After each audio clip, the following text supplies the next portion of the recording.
Assalamualaikum warahmatullahi wabarakatuh. Perkenalkan, nama saya Fikaria Stuti dengan NIM 24010120120012. Perkenalkan, nama saya Rehana Rashida, NIM 2401011300444. Hai teman-teman, nama saya Devina Fania Fasti. NIM saya 24011020140038. Kenalkan, nama saya Erina Tri Agustin dengan nomor induk mahasiswa 24010120140076. Perkenalkan, nama saya Gita Riki Marani, NIM 240110140134. Perkenalkan, nama saya Diana Fidela Raskati dengan nomor induk mahasiswa 24011012014014. Assalamualaikum warahmatullahi wabarakatuh. Salam. Perkenalkan, nama saya Muhammad Najib Tabiba dari kelompok 9. Kali ini kita akan membahas hak asasi manusia atau HAM. Adapun yang akan kita bahas mengenai hak asasi manusia, yang pertama pengertian HAM, yang kedua istilah HAM, yang ketiga ciri-ciri HAM, dan yang keempat macam-macam HAM. Yang pertama kita akan membahas tentang pengertian hak asasi manusia. HAM memiliki beberapa pengertian dari beberapa ahli. Dari pengertian beberapa ahli tersebut dapat disimpulkan bahwa hak asasi manusia adalah hak yang melekat pada diri manusia yang bersifat kodratif dan fundamental sebagai suatu anugerah dari Tuhan Yang Maha Esa yang tidak dapat dikurangi atau bersifat mutlak. Istilah HAM. Istilah HAM dalam bahasa Inggris sering juga disebut Human Rights, Fundamental Rights, atau Basic Rights. Hak asasi manusia atau HAM secara etimologis terdiri dari 3 kata, yaitu hak, asasi, dan manusia. Hak sendiri berasal dari bahasa Arab, yaitu kata hak, yang berasal dari kata hakko yahiku hakon, yang berarti benar, pasti, nyata, tetap, dan wajib. Kata hak dapat diartikan sebagai kewenangan atau kewajiban untuk melakukan sesuatu atau tidak melakukan sesuatu. Selanjutnya, kata asasi yang berasal dari bahasa Arab pula, yakni kata asa, yausa, asasan, yang berarti asal, pangkal dasar dalam membangun atau mendirikan. Kata asasi diartikan sebagai segala sesuatu yang melekat pada objeknya. Yang ketiga, ada kata manusia yang berasal dari bahasa Indonesia, berarti umat ciptaan Tuhan yang berakal budi. Dari 3 kata di atas, dapat disimpulkan bahwa hak asasi manusia adalah hak-hak mendasar pada diri manusia. Baiklah, saya Erina Tri Agustin. Di sini saya akan menjelaskan ciri-ciri dari hak asasi manusia. Ciri-ciri hak asasi manusia yang pertama yaitu hakiki. Hak asasi manusia bersifat hakiki, yang memiliki arti hak asasi manusia merupakan hak yang telah dimiliki manusia sejak lahir, bahkan ketika masih dalam kandungan. Hal ini bisa diartikan bahwa hak asasi manusia merupakan kodrat yang telah diberikan Tuhan untuk manusia. Ciri-ciri hak asasi manusia selanjutnya adalah universal. Artinya, keberadaan hak asasi manusia berlaku secara menyeluruh bagi setiap manusia di seluruh negara tanpa terkecuali. Hak asasi manusia tidak terbatas oleh tempat, ruang, dan waktu. Oleh sebab itu, dimanapun manusia, hak asasi manusia harus dihormati dan dijunjung tinggi. Yang ketiga yaitu tetap. Hak asasi manusia bersifat tetap, bermakna bahwa hak asasi manusia akan terus ada dan melekat dalam diri seorang manusia. Sebagaimana makna hak asasi manusia merupakan anugerah Tuhan kepada manusia, keberadaan hak asasi manusia merupakan pembeda manusia dengan makhluk hidup lainnya. Ciri pokok hak asasi manusia selanjutnya yaitu bersifat utuh. Hal ini bermakna bahwa hak asasi manusia tidak dapat dibagi antar sesama manusia. Semua orang memiliki hak yang utuh, seperti hak hidup, hak sipil, hak pendidikan, hak politik, dan hak-hak yang lain. Baiklah, selanjutnya akan dijelaskan tentang macam-macam hak asasi manusia.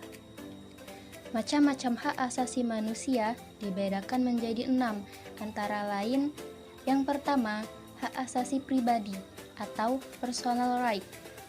Contoh dari hak asasi pribadi yaitu hak kebebasan mengeluarkan atau menyatakan pendapat dan hak kebebasan untuk bergerak, bepergian, dan berpindah-pindah tempat. Yang kedua, hak asasi politik atau political right. Contoh dari hak asasi politik yaitu hak ikut serta dalam kegiatan pemerintahan dan hak untuk memilih dan dipilih dalam suatu pemilihan. Kemudian yang ketiga, hak asasi hukum atau legal equality right. Contoh dari hak asasi hukum yaitu hak untuk menjadi pegawai negeri sipil dan hak mendapatkan perlakuan yang sama dalam hukum dan pemerintahan. Kemudian yang keempat, hak asasi ekonomi atau property rights. Contoh dari hak asasi ekonomi yaitu hak kebebasan mengadakan perjanjian kontrak dan hak kebebasan melakukan kegiatan jual beli. Yang kelima, hak asasi peradilan atau procedural rights. Contoh dari hak asasi peradilan yaitu hak mendapat pembelaan hukum di pengadilan dan hak persamaan atas perlakuan, penggeledahan, penangkapan, penahanan, dan penyelidikan di mata hukum. Kemudian yang keenam, hak asasi sosial budaya atau social culture right. Contoh dari hak asasi sosial budaya yaitu hak menentukan, memilih, dan mendapatkan pendidikan, dan hak mendapatkan pengajaran. Selanjutnya mengenai undang-undang yang mengatur hak asasi manusia. Yang pertama, Undang-Undang Nomor 7 Tahun 1984 tentang pengesahan konvensi mengenai penghapusan segala bentuk diskriminasi terhadap perempuan. Yang kedua, Undang-Undang Nomor 5 Tahun 1998 tentang ratifikasi konvensi menentang penyiksaan dan perlakuan atau penghukuman lain yang kejam, tidak manusiawi, atau merendahkan martabat manusia. 1 dan 2 adalah ratifikasi terhadap instrumen hukum internasional. Yang ketiga, Undang-Undang Nomor 39 Tahun 1999 tentang hak asasi manusia yang disahkan oleh B.J. Habibie pada tanggal 23 September tahun 1999 dan memiliki dasar hukum diantaranya pasal 5 ayat 1, pasal 20 ayat 1, pasal 26, pasal 27, pasal 28, pasal 30, pasal 31, pasal 32, pasal 33 ayat 1 dan ayat 3, dan pasal 34 Undang-Undang Dasar 1945. Yang keempat, Amandemen Undang-Undang Dasar 1945 kedua. Perubahan terhadap pasal 28 Undang-Undang Dasar 1945 dengan menambah bab 10 tentang hak asasi manusia, pasal 28A sampai dengan J, pada sidang MPR Agustus tahun 2000. Yang kelima, Undang-Undang Nomor 26 Tahun 2000 tentang Pengadilan Hak Asasi Manusia pada tanggal 23 November tahun 2000. Dan yang keenam, undang-undang nasional lainnya seperti KUHP, KUHAP, Undang-Undang Nomor 1 Tahun 1974 tentang perkawinan, Undang-Undang Kekerasan dalam Rumah Tangga atau KDRT, Undang-Undang Peradilan Anak, Undang-Undang Perlindungan Anak, dan yang terakhir, Undang-Undang Sektoral yang mengatur tentang hak asasi manusia. Selanjutnya ialah jenis pelanggaran HAM. Pelanggaran HAM terbagi menjadi dua, yaitu yang bersifat berat dan bersifat ringan. Adapun yang bersifat berat meliputi genosida, pembunuhan semena-mena atau di luar putusan pengadilan, penyiksaan, penghilangan orang secara paksa, perbudakan atau diskriminasi yang dilakukan secara sistema. Penyebab kasus pelanggaran berat biasanya adalah konflik etnis dan agama. Sebuah kelompok biasanya merasa bahwa diri mereka adalah yang paling benar dan paling baik, sehingga mereka tega membantai dan menindas kelompok lain. Selain itu, penyalahgunaan kekuasaan juga mengakibatkan jenis pelanggaran ini. Yang kedua, ialah pelanggaran HAM yang bersifat ringan, meliputi pemukulan, penganiayaan, pencemaran nama baik, menghalangi orang untuk mengekspresikan pendapatnya, menghilangkan nyawa orang lain. Penyebab pelanggaran HAM ringan biasanya adalah keegoisan seseorang. Tidak adanya rasa toleransi dan hanya mementingkan diri sendiri membuat orang dengan mudah melanggar hak orang lain.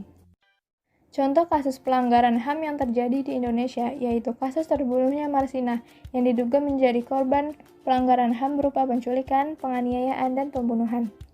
Kasus ini termasuk kasus pelanggaran HAM berat karena terdapat unsur yang memunculkan pelanggaran HAM berat, yakni Pasal 9 Undang-Undang Nomor 26 Tahun 2000 tentang unsur kejahatan manusia dan juga mengandung unsur pelanggaran hak asasi manusia. Adapun contoh lainnya yaitu kasus terbunuhnya wartawan Udin dari Harian Umum Bernas, peristiwa Trisakti dan Semanggi, kasus bom Bali, dan lain sebagainya. Hak asasi manusia merupakan salah satu bagian penting yang wajib dilindungi oleh hukum dan negara.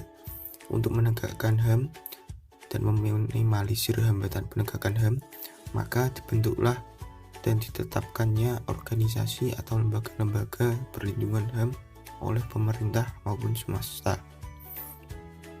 Tegaknya HAM akan berhasil jika seluruh pihak baik pemerintah, keluarga, masyarakat, aparat, dan lembaga lain yang berwenang ikut serta dalam penegakan HAM. Berikut merupakan lembaga-lembaga penegakan HAM yang ada di Indonesia, antara lain Polri, Komnas HAM, Komisi Nasional Anti Kekerasan Terhadap Perempuan, KPAI, Pengadilan HAM, Komisi Kebenaran dan Rekonsiliasi, YLBHI, LBH, BKBH, dan Kontras.